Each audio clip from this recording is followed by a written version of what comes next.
because I think that, like, I'm sure you said you've been in practice for, over 20 years now, that there has to be a difference because of how marketing happens now versus how it happened even 10, even 5 years ago, things like that. How are people able to really decide this is the attorney for me? How are you able to make people feel comfortable before they're choosing to work with you? I mean, because there's attorneys everywhere. You're Googling business attorney or you're Googling family law or whatever it might be. And you don't really get much other than like the generic website. A lot of times you see posts that are pretty generic on social media.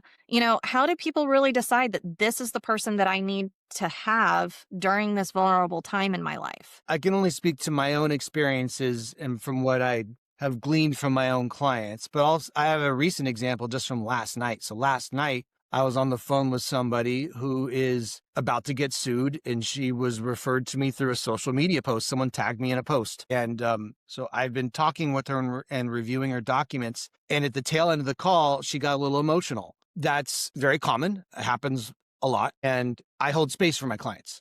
So attorneys were also called counselors, and I am a bit of a counselor. I coach and guide people through some of the most challenging times of their lives. And it does require a high degree of empathy and emotional intelligence.